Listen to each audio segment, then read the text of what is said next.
السلام علیکم جی، میرا نام محمد احمد کمبو ہے اور پیشے کے اعتبار سے میں ایک وکیل ہوں، ایک ذمہ دار ہوں اور ایک بزنس مین ہوں۔ جیو راوی ٹی وی کا شکریہ، آج اس نے ہمیں پروگرام میں مدعو کیا ہے اور ہمیں بولنے کا موقع دیا ہے تاکہ ہم اپنے جو اسٹیشن ہے ہمارا حلہ مرکز، اس کے جو مسائل ہیں اس کے اوپر بات کر سکیں اور اوورآل جو سوسائٹی کے اندر ہم اپنا رول پلے کر سکتے ہیں وہ کر سکیں۔ تو سب سے پہلے تو شکریہ جیو راوی ٹی وی کی انتظامیہ کا کہ انہوں نے ہمیں انوائٹ کیا اور انشاءاللہ ہم جو ہے وہ ان کے ہر بلانے پہ حاضر ہیں انشاءاللہ۔ تو اب بات کرتے ہیں جو ہمارے معاشرتی مسائل ہیں ان کے اوپر۔ تو معاشرتی مسائل ہمارے کوئی آج کے نہیں ہیں، اگر ہم معاشرتی مسائل کو ڈسکس کرنے جائیں تو یہ اگر پاکستان بننے سے پہلے سے لے کے دراصل یہ برصغیر کا یہ ایریا جو اب پاکستان کی شکل میں یا انڈیا کی شکل میں ہے، یہ تب سے ہی معاشرتی مسائل میں گھرا ہوا ہے۔ بیسیکلی یہاں پہ قوم تو کوئی آباد نہیں تھی، یہ ایک جو ہے وہ مشترکہ علاقہ تھا پوری دنیا کا، جنگ و جدل کا۔ تو یہاں پہ مختلف ادوار میں مختلف قومیں جو ہیں وہ آ کے آباد ہوتی رہیں اور اس کے ساتھ ساتھ جو ہے وہ اپنے اپنے کلچر کو لے کے، مطلب ایک قوم کی بجائے ہر ایک قوم نے اپنے کلچر کو پروموٹ کرنا شروع کیا، تو وہ ایک گھمسان سا مچ گیا۔ اچھا، اس کے بعد ہوا کیا کہ وہ چلتا چلتا پھر انگریز یہاں پہ آ گیا، پھر انگریز نے اپنی یہاں پہ شروع کر دی۔ وہ پہلے ہی قومیتوں کی اتنی بھرمار تھی، اوپر سے انگریز نے جو ہے وہ یہاں پہ آ کے ایک تاثر دے دیا، تو وہ ایک کھچڑی سی پک گئی۔ اچھا، اس کھچڑی میں موڑ اس وقت آیا جب قوموں نے یہ سوچا کہ ہمیں اپنا ملک چاہیے، ہمیں مطلب اپنی مذہب کے نام پہ ملک چاہیے تھا جہاں پہ ہم اپنا جو ہے وہ معاملات سارے صحیح طرح سے کر سکیں۔ تو وہ ملکوں کی بنیاد بن گئی، پاکستان کی بن گئی اور انڈیا کی بن گئی۔ اچھا، جب یہ بنیاد بن گئی، ملک بن گئے، تو قوم جو ہے وہ ایک قوم بن گئی۔ قوم مطلب تب ایک قوم تھی جس نے اتنی سٹرگل کی اور اپنے قائد کی آواز پہ لبیک کہا اور ایک پاکستان جیسا ملک حاصل کیا۔ تو مسئلہ صرف یہ آیا کہ اس قوم نے آگے ترقی نہیں کی۔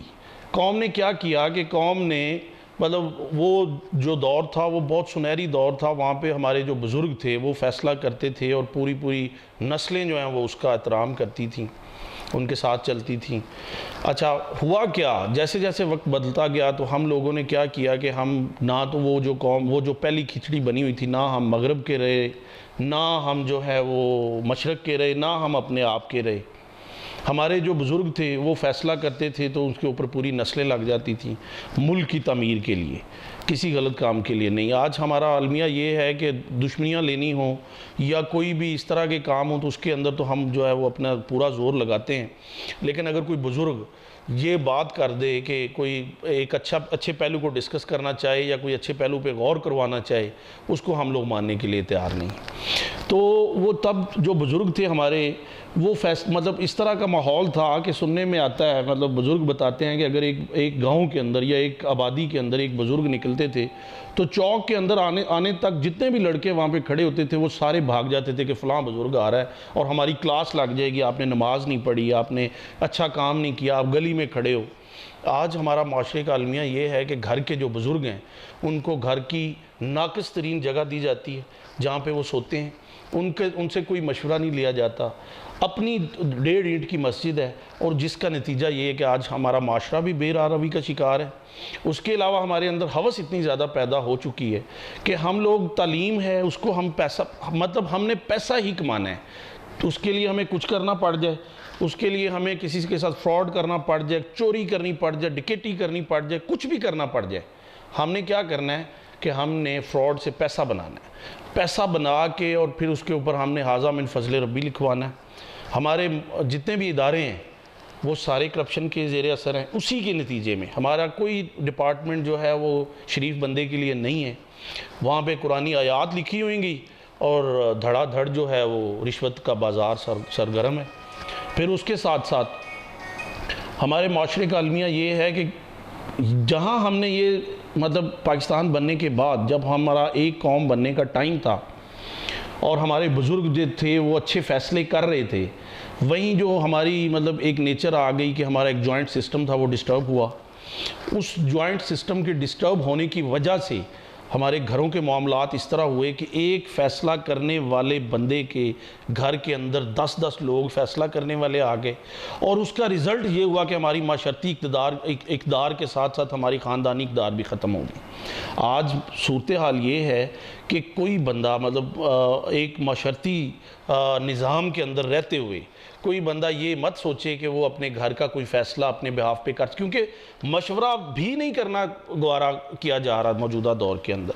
تو ہمیں ان چیزوں کو دیکھنا ہے کہ ہم جو ہے وہ پیسہ کمانے کی ہوس میں یا مطلب اس حرص میں کدھر جا رہے ہیں کہ آنے والی نسلیں جو ہیں وہ اتنی ایک دوسرے سے بدظن ہوں کہ سگا بھائی سگے بھائی کا سلام لینا نہیں چاہ رہا۔ ہمارے مطلب جو ہے وہ گھر کے اندر ہماری بیٹیاں، ہماری بہویں اور ہماری بہنیں وہ دوسرے کے ساتھ مل کے بیٹھ کے کھانا نہیں کھانا چاہ رہی، وہ دوسرے سے گپ شپ نہیں کرنا چاہ رہی۔ تو ہمارے جو چیلنجز ہیں وہ بہت بڑے ہیں، یہ چھوٹے چیلنجز جن میں ہم الجھ گئے ہیں، تو ہمیں ان سے نکلنے کی ضرورت ہے۔ تعلیم کے ساتھ ساتھ معاشرتی اقدار جو ہیں وہ یہ بہت ضروری ہیں، اس کے بغیر معاشرہ نامکمل ہے۔ یہ مطلب دیکھیں نا، اب یہ جہاں پہ ہم لوگ رہتے ہیں یہ ہمارا گھر ہے۔ پہلے کیا ہوتا تھا کہ جیسے پاکستان بنا، مطلب پیچھے سے اگر ہم بات کریں تو پاکستان بنا تو وہ ہمارا گھر تھا۔ مطلب ایک بندہ اگر فیصلہ کرتا ہے اسٹیٹ لیول پہ تو پورے ملک کے اندر، چاہے آبادی تھوڑی تھی لیکن ان لوگوں نے، اس دور کے بزرگوں نے اس کو پورا ایک فیملی کی طرح سٹرونگ ڈیسیجن کے ساتھ اس کو پورا امپلیمنٹ کیا۔ آج ہمارے معاملات اس طرح ہیں کہ باہر والے معاملے کو ہم اپنا سمجھتے ہی نہیں ہیں۔ گھر کی چار دیواری کے باہر ہم اپنی گلی کو گندہ کرتے ہیں، لیکن اس کو صاف کرنے کے لیے کسی اور کو آنا چاہیے۔ ہم اپنے معاشرے کو یہ برائی جو ہے وہ دوسروں میں دیکھنا چاہ رہے ہیں، لیکن اپنے آپ کو صاف رکھنا چاہ رہے ہیں، لیکن معاشرے کو صحیح نہیں کرنا چاہ رہے۔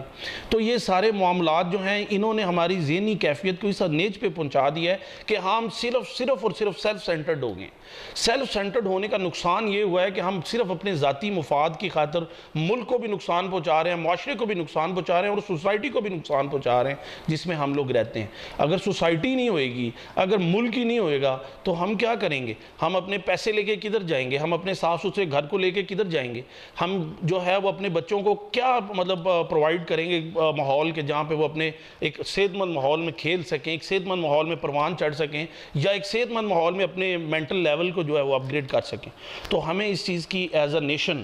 ہمیں اس چیز کو سوچنا ہوگا، اپنے معاشرتی مسائل کو بھی ڈسکس کرنا ہوگا، اس کے ساتھ ساتھ اپنے بچوں کو یہ سبق دینا ہوگا کہ یہ جو پرانا معاشرتی نظام تھا، ہمارے بابا، ہمارے دادا، ہمارے چاچا، ہمارے ماما، ایون کہ ہمارے ہمسائے، ہمارے محلے دار، ہماری گلی کا کوئی بھی سینئر، وہ اسی طرح آپ کو ہونا چاہیے جس طرح آپ کے سگے والد ہیں۔ یہی ہمارے معاشرے کی اصل چیز ہے، اس کو اڈاپٹ کریں۔ انشاءاللہ آپ دیکھیں گے کہ معاشرہ بیسیکلی پیسوں سے نہیں بنتا، معاشرہ بیسیکلی سہولیات سے نہیں بنتا۔ اگر آپ کے پاس سہولیات کا فقدان ہے تو معاشرہ یہ نہیں ہے کہ معاشرہ سٹک ہو جائے گا، نہیں، معاشرہ بنتا ہے آپسی اتحاد، آپسی محبت اور آپسی بھائی چارے سے۔ اس کو پروان چڑھانا ہے، اس کو چڑھانے کے لیے ہمیں اپنی بیٹیوں کو، بہنوں کو یہ سمجھانا ہوگا کہ یہ گھروں کے اندر جو معاملات ہیں ان کو بڑے بڑے مائنڈ کے ساتھ سوچیں، ان کو آنے والے دنوں کے لیے سوچیں۔ بچوں کو یہ ترغیب نہ دیں کہ آپ نے سیپریٹ ہونا ہے، آپ نے پڑھائی کرنی ہے، آپ نے افسر بن جانا ہے، اور پچھلے جو جتنے بھی آپ کے